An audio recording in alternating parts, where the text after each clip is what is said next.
ദൈവം ആഗ്രഹിക്കുക. സ്തോത്രം. അപ്പോൾ ശാപത്തിന്റെ കാരണം എന്തുകൊണ്ട് മനുഷ്യൻ ശപിക്കപ്പെട്ടവരായി തീർന്നു? ദൈവത്തിന്റെ പദ്ധതി മനുഷ്യനെ അനുഗ്രഹിക്കുക എന്നതാണ്. ദൈവത്തിന്റെ ഇഷ്ടം അത് നിങ്ങളെ അനുഗ്രഹിക്കുക എന്നതാണ്. ഒന്നുകൂടി ഞാൻ ആ വാക്ക് പറയാം. ദൈവം ഒരിക്കലും നിങ്ങൾ ശപിക്കും. നമ്മുടെ വാഴ്ത്തപ്പെട്ട കർത്താവിന്റെ, നമ്മുടെ യേശുവിന്റെ പ്രത്യേകത, യേശുവിനെ അയച്ചത് തന്നെ ഞാൻ രാവിലെ പറഞ്ഞു, നമ്മെ അകൃത്യങ്ങളിൽ നിന്ന് മോചിക്കുവാനും, നമ്മുടെ അകൃത്യങ്ങളെ മോചിക്കുവാനും, അകൃത്യങ്ങളിൽ നിന്ന് നമ്മെ തിരിക്കുവാനും, നമ്മെ അനുഗ്രഹിക്കുവാനും വേണ്ടിയാണ് യേശുവിനെ ഭൂമിയിലേക്ക് അയച്ചത്.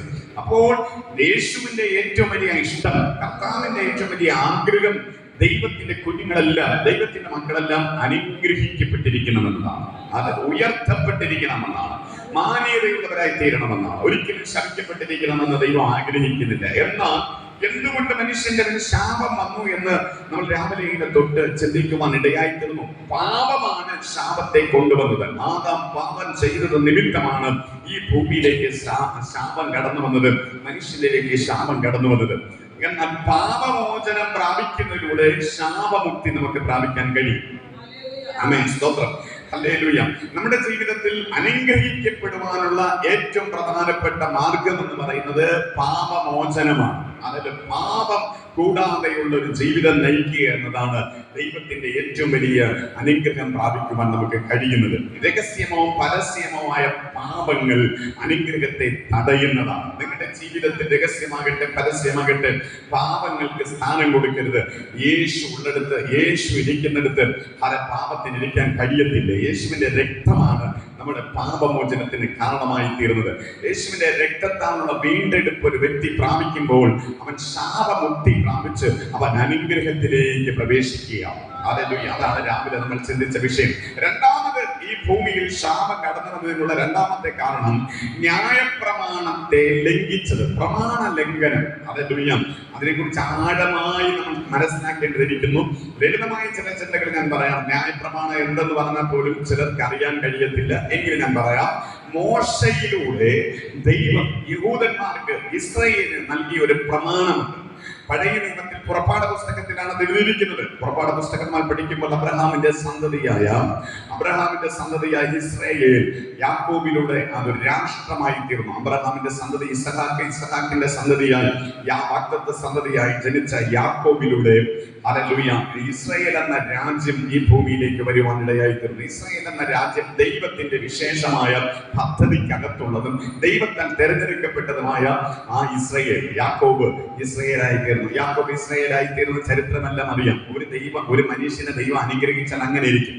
ആമേൻ, സ്തോത്രം, ഹല്ലേലൂയ. ഒരു മനുഷ്യന്റെ മേൽ അനുഗ്രഹം വന്നപ്പോഴാണ് അവൻ രാജ്യമായി തീർന്നത്. ആമേൻ പറ.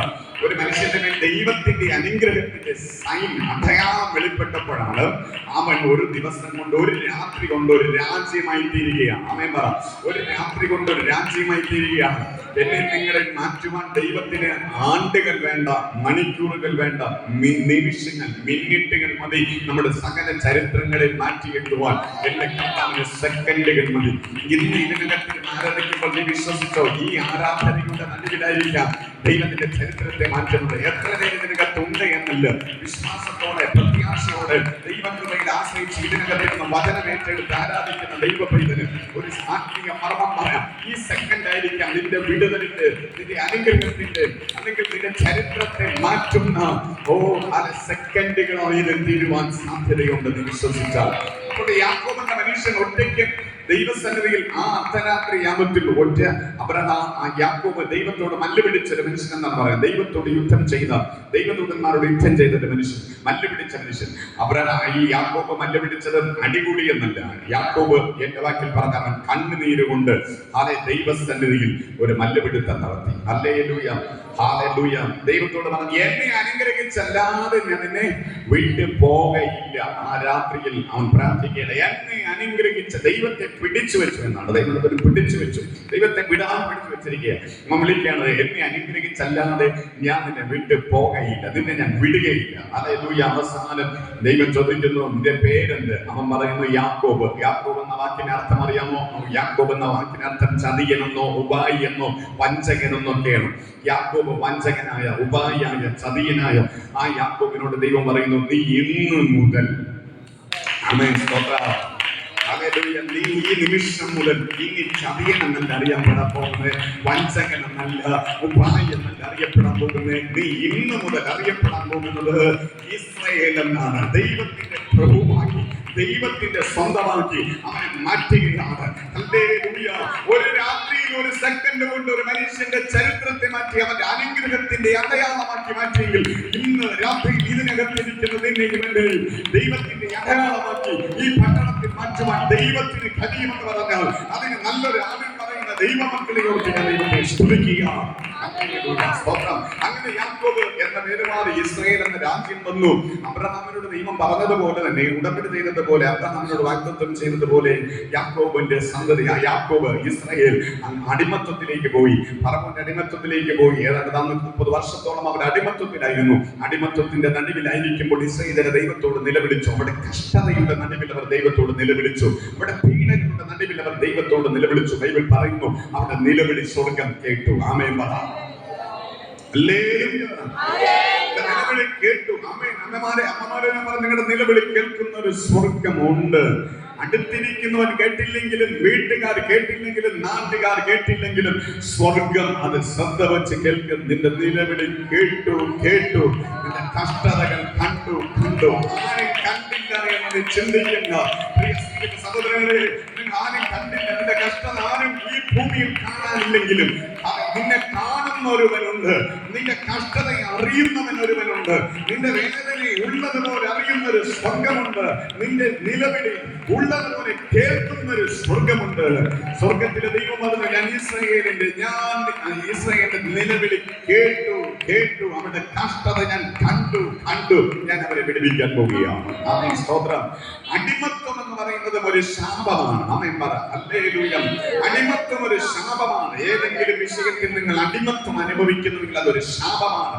അത് രോഗമായിട്ട് നിന്നെ അടിമപ്പെടുത്തിയിരിക്കുന്നുവെങ്കിൽ, ഒരു രോഗശക്തി നിന്നെ അടിമപ്പെടുത്തിയിരിക്കുന്നുവെങ്കിൽ അത് ശാപമാണ്. അത് ശാപത്തിന്റെ ലക്ഷണമാണ്. പാപ സ്വഭാവങ്ങൾ അടിമപ്പെടുത്തിയിരിക്കുന്നുവെങ്കിൽ അത് ശാപത്തിന്റെ ലക്ഷണമാണ്. ഇവിടെ അടിമത്വത്തിലേക്ക് അവർ പോയി. അടിമത്വം എന്ന ശാപത്തിൽ നിന്നും ദൈവം അവരെ പുറത്തു കൊണ്ടുവരികയാണ്. ആമേൻ. ഹല്ലേലൂയ. ഇസ്രായേലിനെ ശാപത്തിൽ നിന്ന് പുറത്തു കൊണ്ടുവന്നവൻ ഇന്നും മൺമറഞ്ഞു പോയിട്ടില്ല. അവൻ ഇസ്രായേലിന്റെ ദൈവം. ആ ദൈവം എന്റെ ദൈവമാണ്. ആ ദൈവം നിങ്ങളുടെയും ദൈവമാണ്. യേശുവിനെ കൈക്കൊണ്ട സകലരുടെയും ദൈവമാണ് ഇസ്രായേലിന്റെ ദൈവം. ഹല്ലേലൂയ. വലിയ നീണ്ട കാലയളവിലുള്ള അടിമത്വത്തിൽ നിന്നും ഇസ്രായേൽ ജനതയെ ദൈവം പുറത്തെടുത്തു. ഹല്ലേലൂയ. ഒരു പെസഹ ദിനത്തിൽ അവരെ ദൈവം പുറത്തെടുക്കുകയാണ്. ഒരാട്ടിൻകുട്ടിയുടെ രക്തം തളിച്ചുകൊണ്ട് അവരെ പുറത്തെടുക്കുകയാണ്. ഹല്ലേലൂയ. ആ സംഭവമെല്ലാം നിങ്ങൾക്കറിയാം. ഇവരെ ഇവിടുന്ന് പാലും തേനും എടുക്കുന്ന കനാൻ ദേശത്തിലേക്ക് ദൈവം അവരെ ആനയിച്ചു കൊണ്ടുപോകുമ്പോൾ മോശെ എന്ന ലീഡറിനെ നിർത്തി ആ കനാൻ ദേശത്തിലേക്ക് അവർ യാത്ര ചെയ്തു പോകുമ്പോൾ ആ കനാൻ ദേശത്തിലുള്ള യാത്ര നടത്തിയ 40 വർഷം അവർ മരുഭൂമിയിലായിരുന്നു. ആമേൻ പറ. മരുഭൂമിയിലായിരുന്നു. അത് 40 വർഷം അവർ മരുഭൂമിയിലായിരുന്നു. ഏതാണ്ട് 40 ദിവസം കൊണ്ട്, അല്ലെങ്കിൽ ഹല്ലേലൂയ, ചുരുങ്ങിയ ചില ദിവസങ്ങൾ കൊണ്ട് മാത്രം പാലും തേനും ഒഴുകുന്ന കനാൻ ദേശത്തിൽ എത്തേണ്ടവർ 40 വർഷം ഇങ്ങനെ കറങ്ങി നടക്കുകയാണ്. ആ പർവ്വതത്തിന്, ഹോരേബ് പർവ്വതത്തിന്, സീനായി പർവ്വതത്തിന്റെ ആ 4 ദിക്കുകളിൽ ഇങ്ങനെ ചുറ്റിക്കറങ്ങി നടക്കുകയാണ്. 40 വർഷം അവിടെ കിടന്നവരെ കറങ്ങി. എന്നെ കേൾക്കുന്ന പ്രിയപ്പെട്ടവരെ, അതും ഒരു ശാപമാണ്. ഹല്ലേലൂയ. ഹല്ലേലൂയ. ഒരു ശാപത്തിന്റെ ലക്ഷണമാണ്. ജീവിതത്തിൽ പെട്ടെന്നൊരു ഉയർച്ച പ്രാപിക്കേണ്ടടുത്ത് ഇനി ദിവസങ്ങളും മാസങ്ങളും വർഷങ്ങളും കഴിഞ്ഞിട്ടും ഒരു നന്മയും അനുഭവിക്കാൻ കഴിയുന്നില്ല, ഒരു ഉയർച്ചയും അനുഭവിക്കാൻ കഴിയുന്നില്ല, ഒരു ജീവിതത്തിൽ ഒരു വളർച്ചയില്ല, ഒരു മാറ്റമില്ല, വാഗ്ദത്തങ്ങൾ പ്രാപിക്കാൻ കഴിയുന്നില്ല, ആ നന്മയിലേക്ക് പ്രവേശിക്കുവാൻ കഴിയുന്നില്ല. പെട്ടെന്ന് എത്തിപ്പിടിക്കാൻ കഴിയുന്നത് പോലെ ഇപ്പോൾ കിട്ടും, അടുത്ത ദിവസം അനുഗ്രഹം അനുഭവിക്കാൻ കഴിയും, ഇപ്പോൾ ലഭിക്കുമെന്ന് പ്രതീക്ഷിച്ചിരുന്ന നാളുകൾ, ആ നാളുകൾ കഴിഞ്ഞു പോയി. അത് മാസങ്ങളായി, അത് ആണ്ടുകളായി നീങ്ങിക്കൊണ്ടിരിക്കുകയാണ്. എന്നിട്ടും ഒരു വാഗ്ദത്തം പ്രാപിപ്പാൻ എനിക്ക് കഴിയുന്നില്ല, എന്നിട്ടും ഒരു അനുഗ്രഹം പ്രാപിപ്പാൻ എനിക്ക് കഴിയുന്നില്ല എന്ന് ഇന്ന് നിലവിളിയോടുകൂടെ ആയിരിക്കുന്ന നിന്റെ ജീവിതത്തിലേക്ക് ഇന്ന് കർത്താവിന്റെ അനുകൂലമായ കരമിറങ്ങി വന്നാൽ, ആ ദൈവശക്തി നിന്റെ മേൽ വ്യാപരിച്ചാൽ ഇന്ന് രാത്രിയിൽ നിന്റെ ആ വെറുതെയുള്ള കറക്കമുണ്ടല്ലോ, ആണ്ടുകൾ കിടന്ന് കറങ്ങുന്ന അനുഭവമുണ്ടല്ലോ, അത് ഇന്ന് രാത്രിയിൽ സ്റ്റോപ്പ് ആകുവാനിടയായി തീരും. വിശ്വസിക്കുമ്പോൾ കരമടിച്ച് ദൈവത്തെ സ്തുതിച്ചാൽ യെസ്, ആരുടെയൊക്കെ വാഗ്ദത്തങ്ങളുടെ ചുള്ളയിലുള്ള പകലായി രാത്രിയായി ഈ രാത്രി മാറ്റപ്പെടട്ടെ. നിന്റെ അവകാശത്തിലേക്ക് നീ പ്രവേശിക്കുന്ന രാത്രിയായി തീരട്ടെ. നിന്റെ വാഗ്ദത്തത്തിലേക്ക് നീ കാലുവെക്കുന്ന രാത്രിയായി തീരട്ടെ. ദൈവം നിനക്ക് വെച്ചിരിക്കുന്ന അവകാശത്തെ ഒന്നിന് തടയാൻ കഴിയത്തില്ല. ആ അവകാശത്തിലേക്ക് നിന്റെ സ്റ്റെപ്പുകൾ ഇന്ന് രാത്രിയിൽ വയ്ക്കുന്ന രാത്രിയായി തീരട്ടെ.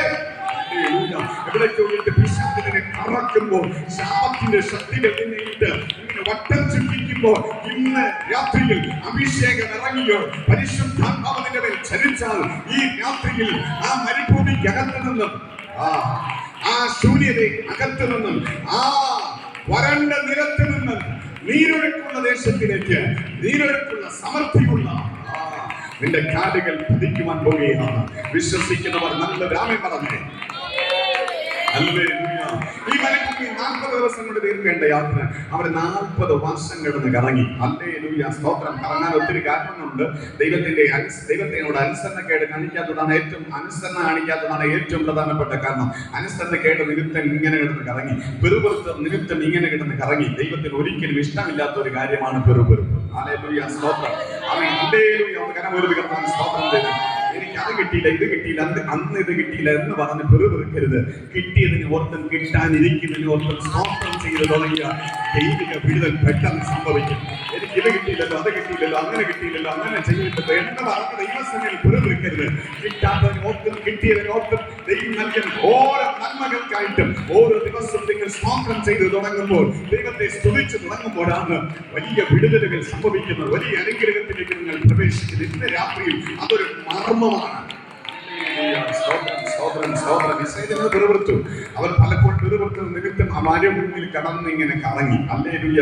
മരുഭൂമി ജീവിതത്തിൽ വരാം, എല്ലാവരുടെ ജീവിതത്തിൽ മരുഭൂമി വരാം, വരേണ്ട അവസ്ഥ വരാം. പക്ഷെ അതിനകത്ത് കിടക്കരുത്. ഹല്ലേലൂയ. ആമേൻ, സ്തോത്രം. ഇവർ 40 വർഷം മരുഭൂമിക്കകത്ത് കിടന്നു. പക്ഷെ യേശു 40 ദിവസം കൊണ്ട് അതിനെ ജയിച്ച് പുറത്തു വന്നു. 40 വർഷം കൊണ്ട് അവർ കറങ്ങി. പക്ഷെ യേശു 40 ദിവസം കൊണ്ട് സകല പരീക്ഷയും ജയിച്ച് കർത്താവ് തെളിയിക്കുകയാണ്. ഇത് 40 ദിവസം കൊണ്ട് ചെയ്യേണ്ട പരിപാടിയായിരുന്നു അന്ന്. പക്ഷെ കഴിഞ്ഞില്ല. പിശാചിനെ വഞ്ചിക്കപ്പെട്ട് അതിനകത്ത് കിടന്നപ്പോൾ എന്റെ കർത്താവ് ദൈവപുത്രനായ യേശു അതേ മരുഭൂമിയിലേക്ക് ഇറങ്ങി വന്ന് അവൻ 40 ദിവസം പിശാചിന്റെ സകല പരീക്ഷകളെ ജയിച്ച് 40 ദിവസം ആത്മാവിന്റെ ശക്തിയോടെ അവൻ ഗലീലയിലേക്ക് വരികയാണ്. ഇന്ന് രാത്രിയിൽ എന്റെ അകത്തിരിക്കുന്നവൻ വലിയവനാണ്.